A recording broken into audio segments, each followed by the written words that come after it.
அதே போல இன்றைய தினம் பார்த்தேன், பரவாயில்ல, காவல்துறை ஓரளவுக்கு பாதுகாப்பு கொடுத்தாங்க. இந்த பாதுகாப்பை ஏற்கனவே கொடுக்கப்பட்டிருந்தா 46 உயிர் இழந்திருக்க வேண்டிய அவசியம் இல்லை.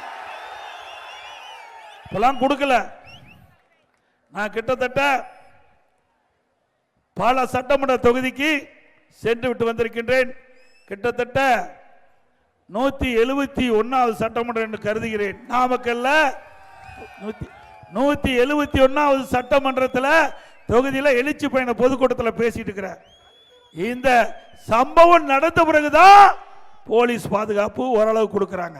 இதுக்கு முந்தி பல மாவட்டத்துக்கு சென்றுகிற எழுச்சி பயண பொதுக்கூட்டத்தில் பேசும்போது அங்கொன்றும் இங்கொன்றுமாக காவல்துறை நிற்பாங்க. அது வேடிக்கை பார்ப்பாங்க. கூட்டத்துக்கு வேடிக்கை பார்க்க வந்திருப்பாங்க, பாதுகாப்புக்கு வரல. திரு ஸ்டாலின் அவர்களே, நீங்க ஆளுகின்ற கட்சியில முதலமைச்சர் இருக்கிற காரணத்தினால ஆளே நடமாட்டம் இல்லாத பகுதியெல்லாம் காவல்துறை காவலர்களை நிறுத்தி உங்களுக்கு பாதுகாப்பு கொடுக்கிறாங்க. நீங்க ஆயிரக்கணக்கான பேர் உங்களுக்கு பாதுகாப்பு பணியில் ஈடுபடுறாங்க. நாங்கள் அதை வேண்டான்னு சொல்லல. அதே வேளையில் எதிர்க்கட்சிகள் நடத்துகின்ற கூட்டத்திற்கும் முழுமையான பாதுகாப்பு கொடுப்பது அரசின் கடமை. இங்க நாமக்கலுக்கு வந்தார், அங்கே கரூருக்கும் போனாங்க. அப்ப முறையான பாதுகாப்பு கொடுக்கப்பட்டிருந்தால் இந்த அசம்பாவத்தை தவிர்த்திருக்கலாம். சரியான முறையிலே சரியான காவலர்கள் போதிய அளவு நியமிக்கப்படாத காரணத்தினாலே இப்படிப்பட்ட நிகழ்வு ஏற்பட்டு விட்டது. திரு ஸ்டாலின் அவர்களே, தமிழகத்தை தலைகுனிய விடமாட்டேன் என்று கர்ச்சிக்கின்றீர்கள். தமிழகம் இந்தியாவிலே தலைகுனிந்து நிற்கின்ற காட்சியை நாம் பார்த்து கொண்டிருக்கின்றோம். இந்த மண்ணில 41 உயிர்கள் பலியானதற்கு யார் காரணம்?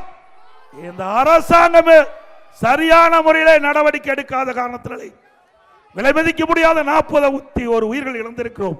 அத்தனையும் எப்பொழுது பார்த்தாலும் தமிழர் தமிழர் என்று சொல்லிக் கொண்டிருக்கின்ற முதலமைச்சர் அவர்களே, தமிழ்நாட்டை சேர்ந்தவர் தான் 41 பேர் இறந்திருக்கிறார் என்பதை நீங்கள் எண்ணி பார்க்க வேண்டும். வாயளவில் சொன்னா போதாது, அதை காரியத்திலே காட்ட வேண்டும், உங்களுடைய செயலிலே காட்ட வேண்டும். ஆனால் அந்த எண்ணம் உங்களுக்கு இல்லை.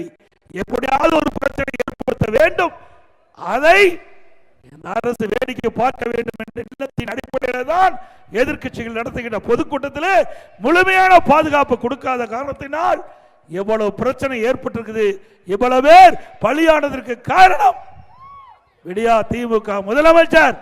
நடக்கின்ற சம்பவம், நடக்கின்ற நிகழ்வுகள் அத்தனையும் மக்கள் தொலைக்காட்சியிலே பார்த்துக் கொண்டிருக்கிறார்கள். அந்த தொலைக்காட்சி செய்து வந்து கொண்டிருக்கின்றது. இதையெல்லாம் இன்றைய முதலமைச்சர் கவனிக்கப்பட வேண்டும். இல்லாவிட்டால் அடுத்த ஆண்டு சட்டமன்ற பொது தேர்தலில் டெபாசிட் கூட நீங்கள் உங்களை கட்சி வாங்க முடியாது, வேட்பாளர் வாங்க முடியாது. எல்லாம் மக்கள் வேடிக்கை பார்த்து கொண்டிருப்பீர்கள் என்று எண்ணிக்கொண்டிருக்கின்றீர்கள். தவறு. தமிழ்நாட்டு மக்கள் விழிப்போடு இருக்கின்றவர்கள். யார் ஆட்சிக்கு வர வேண்டும், யார் வரக்கூடாது என்று தீர்மானிக்கக்கூடிய தேர்தல் 2026 சட்டமன்ற பொது தேர்தல். இதே அனைத்து இந்திய அண்ணா திராவிட முன்னேற்ற கழக ஆட்சி இருந்தது. நீங்கள் பிரதான எதிர்க்கட்சியா இருந்தீங்க. எவ்வளவு பாதுகாப்பு கொடுத்தோம்? எங்கேயாவது இப்படிப்பட்ட நிகழ்வு நடந்ததா? அண்ணா திமுக ஆட்சியில எதிர்க்கட்சிகள் கேட்ட இடத்திற்கு அனுமதி கொடுத்தோம். பல்லாயிரக்கணக்கான போராட்டம். நான் முதலமைச்சர் அந்த காலத்தில், அம்மா முதலமைச்சர் அந்த காலத்தில் பிரதான எதிர்க்கட்சிகள் அனைத்துக்கும் போராட்டங்கள், பொதுக்கூட்டங்கள், ஆர்ப்பாட்டங்கள் அனைத்துக்கும் கேட்ட இடத்தில் அனுமதி கொடுத்த அரசாங்கம் அண்ணா திமுக அரசாங்கம்.